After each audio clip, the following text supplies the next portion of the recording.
என்ன ரெசிபி பண்ண போகிறோம் அப்படின்னா செட்டிநாடு மட்டன் குழம்பு எப்படி பண்ணுறதுன்னு பார்க்கலாம். நம்ம மசாலா எல்லாமே நம்மளே வறுத்து அரைச்சி செய்ய போகிறோம். எக்ஸ்ட்ரா எந்த பொடி யூஸ் பண்ணாமல் பண்ணுறோம். வாங்க எப்படி பண்ணுறதுன்னு பார்க்கலாம். ஃபஸ்ட்டு வந்து நம்ம ஒரு கடாய் வச்சுக்கலாங்க. அதில் வந்து ஒரு 4 வரமிளகாய் வந்து ஃபஸ்ட்டு போட்டுக்கலாம். போட்டு இது ட்ரையாக போட்டு வறுத்துக்கலாம். அடுத்து வந்து பார்த்திங்கன்னா இதில் மல்லி ஒரு 4 ஸ்பூன், சீரகம் ஒரு 1/4 ஸ்பூன், சோம்பு ஒரு 1/4 ஸ்பூன், 2 பட்டை, சின்ன பட்டை, ஒரு 2 கிராம்பு, ஒரு பிரியாணி இலை வந்து ஒரே ஒன்று சின்னது, அதை நான் பிச்சு போட்டிருக்கேன். இதை நம்ம ட்ரையாக போட்டு இதே மசாலாவோட சேர்த்து ட்ரையாக ரோஸ்ட் பண்ணிக்கலாம்.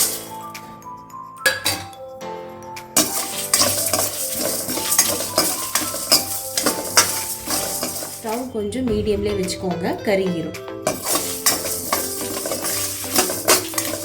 லாஸ்ட்டாக இதில் கொஞ்சம் கசகசா ஆட் பண்ணிக்கலாம். ஸோ அதே பேனில் கொஞ்சம் ஆயில் விட்டுக்கலாம். 1 டேபிள் ஸ்பூன் ஆயில் விட்டுக்கலாம். அதில் வந்து ஒரு 1/4 கிலோ சின்ன வெங்காயம் இருக்குது. அந்த சின்ன வெங்காயத்தை போட்டு வதக்கிக்கலாம்.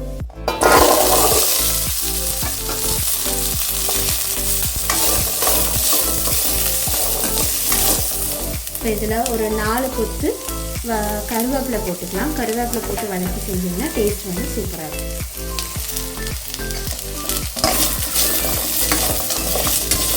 இப்போ நம்ம 1 கிலோ மட்டன் எடுத்திருக்கோம். இப்போ நான் சொன்ன ஐட்டம்ஸ் எல்லாமே உங்களுக்கு 1 கிலோ மட்டன் செய்யறதுக்கு அளவு தான்.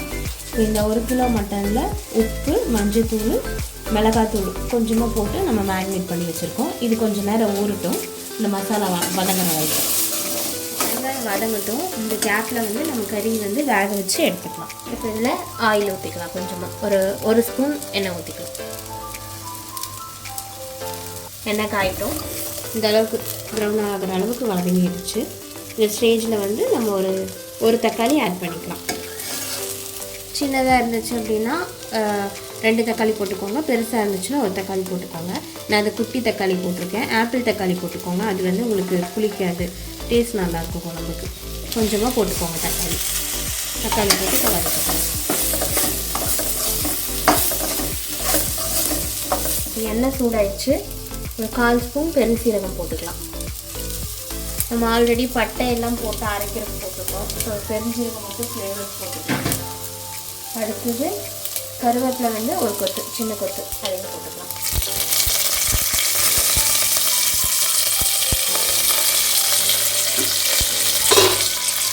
அடுத்து வந்து பார்த்திங்கன்னா நம்ம மட்டன் இதில் ஆட் பண்ணிக்கலாம். மட்டனில் வந்து நம்ம மஞ்சள்தூள், உப்பு, மிளகாத்தூள் போட்டு ஊற வச்சுருந்தோம் இல்லையா, அதில் பாருங்கள் தண்ணி விட்டுருக்கோம். தண்ணி வலிச்சுட்டு தான் நம்ம போட்டிருந்தோம்.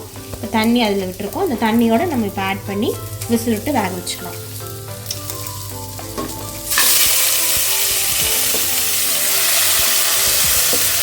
மிக்ஸ் பண்ணிக்கலாம்.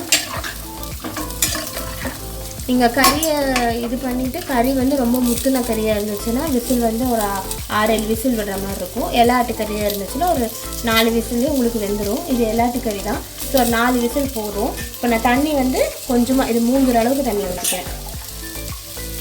ரொம்ப ஊற்றாதீங்க, குக்கரில் தண்ணி இஞ்சாது. நல்லா அழகாக ஊற்றிக்கோங்க. இந்த அளவுக்கு போதும். இப்போ இதை மூடி வச்சு நம்ம ஒரு 4 விசில் வந்ததுக்கப்புறம் பார்ப்போம்.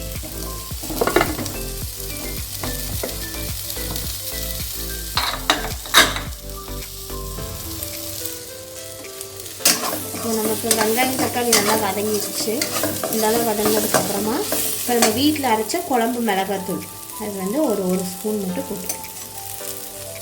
கொஞ்சமாக போட்டுக்கோங்க. ஆல்ரெடி நம்ம மிளகு, இஞ்சி, பூண்டு எல்லாமே நம்ம போடுறோம். அதனால் இதை மட்டும் 1 ஸ்பூன் போட்டுக்கோங்க. இது போட்டதுக்கப்புறமா வதங்குற கேப்லேயே வந்து கொஞ்சமாக பூண்டு போட்டுக்கோங்க. பூண்டு வந்து ஒரு கட்டை போட்டுக்கோங்க.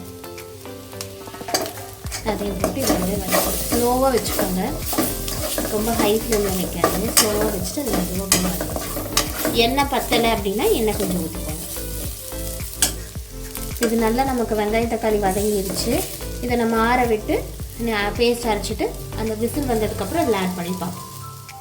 ஃப்ரெண்ட்ஸ், இப்போ ஸ்டீம் நல்லா நமக்கு கூல் டவுன் ஆகிடுச்சு. இப்போ நம்ம ஓப்பன் பண்ணி பார்க்கலாம் மட்டன் எப்படி வந்துருக்குன்னு.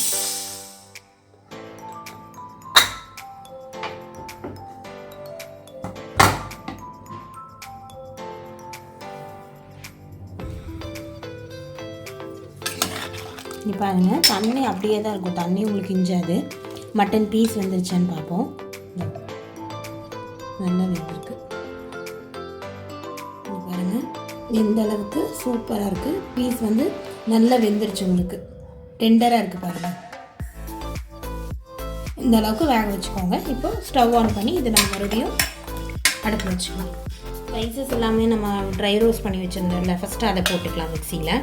இப்போ உங்களுக்கு அந்த பட்டை எல்லாம் பெருசாக இருந்துச்சுன்னா அதை அப்படியே பிச்சு போட்டுக்கோங்க, 2 பிச்சு போட்டுக்கோங்க.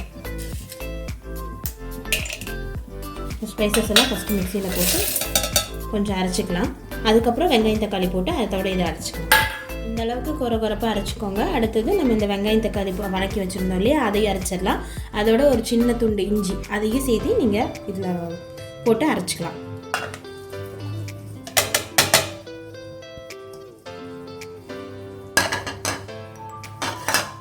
கொஞ்சமாக தேங்காய் போட்டுக்கோங்க.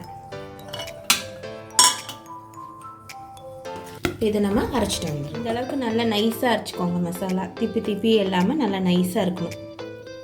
அளவுக்கு நைஸாக அரைச்சிக்கோங்க. இப்போ இதை வந்து நம்ம மட்டன் குழம்புல ஊற்றிக்கலாம்.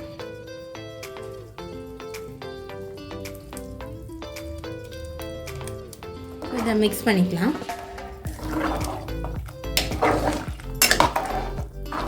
இப்படி அரைச்சி வச்சு பாருங்கள், சூப்பராக இருக்கும். இந்த குழம்பு வந்து உங்களுக்கு ரைஸ்க்கு இன்னும் கொஞ்சம் தண்ணியாக இருக்குது, நல்லா கொதிச்சு கொஞ்சம் கெட்டியாகட்டும். ரைஸ்க்கு, சப்பாத்திக்கு, இட்லி, தோசை, புரோட்டாக்கு எல்லாத்துக்குமே உங்களுக்கு சூப்பராக இருக்கும். இது கொஞ்சம் மிக்ஸ் ஆகி நல்லா கொஞ்சம் கெட்டி பதத்துக்கு ஆகட்டும். அது வரைக்கும் கொஞ்சம் நேரம் வைக்கட்டும். இப்போ நம்ம உப்பு போட்டுக்கலாம். ஏன்னா கறி மேக்னேட் பண்ணுறதுக்கு தான் நம்ம உப்பு போட்டிருந்தோம், குழம்புக்கு நம்ம உப்பு போட்டோம் இல்லையா. அதனால் குழம்புக்கு எல்லாத்துக்கும் கறிக்கெல்லாம் சேர்த்து உப்பு போட்டுக்கோங்க. பத்தலைன்னா இன்னைக்கு கொஞ்சம் கூட நீங்கள் போட்டுக்கோங்க. A little longer than a few minutes later. இப்போ ஒரு 20 நிமிஷம் ஆச்சு. நம்ம ஓப்பன் பண்ணி பார்க்கலாம். நல்லா கொதிச்சிருச்சு பாருங்கள். அந்த பச்சை வாசம்லாம் போயிடுச்சு. எண்ணெய் எல்லாம் உங்களுக்கு வந்து சைடில் அப்படியே நல்லா பிரிஞ்சு வந்திருக்கு, தெரியுதா? எண்ணெய் பிரிஞ்சு வந்தது. இப்போ குழம்பு வந்து கரெக்டான கன்சிஸ்டன்சியில் இருக்கா அப்படின்னு நம்ம பார்த்துக்கலாம். பாருங்கள், சைடெல்லாம் நல்லா வந்து எண்ணெய் பிரிஞ்சு வந்துருச்சு. இப்போ குழம்பு வந்து கரெக்டான இது இருக்குன்னு இங்கே பாருங்கள்.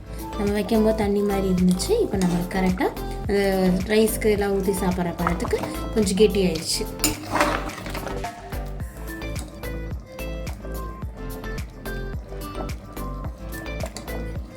இங்கே பாருங்கள் குழம்பு.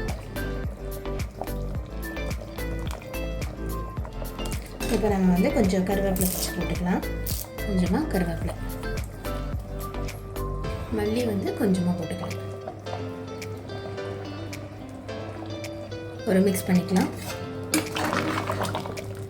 அவ்வளோதான், செட்டிநாடு மட்டன் குழம்பு நமக்கு ரெடி ஆயிடுச்சு.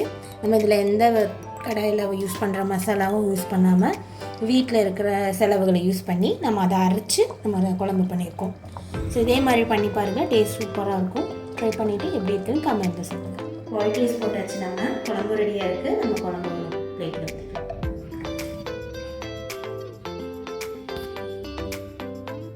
பாருங்கள் குழம்பு எவ்வளோ திக்காக இருக்குன்னு, அவ்வளோ டேஸ்ட்டாக இருக்கும் உங்களுக்கு குழம்பு. நீங்கள் கண்டிப்பாக வீட்டில் ட்ரை பண்ணி பாருங்கள், சூப்பராக இருக்கும். ட்ரை பண்ணி பார்த்துட்டு எப்படி இருக்குன்னு எனக்கு கமெண்ட் பண்ணுங்கள். நீங்களும் வீட்டில் இதே மாதிரி செஞ்சு பாருங்கள். உங்கள் வீட்டில் இருக்கவங்க எல்லாத்துக்குமே கண்டிப்பாக பிடிக்கும். இன்னும் கொஞ்சம் வேணும்னு கூட கேட்டு வாங்கி சாப்பிடுவாங்க. மறக்காமல் ட்ரை பண்ணுங்கள்.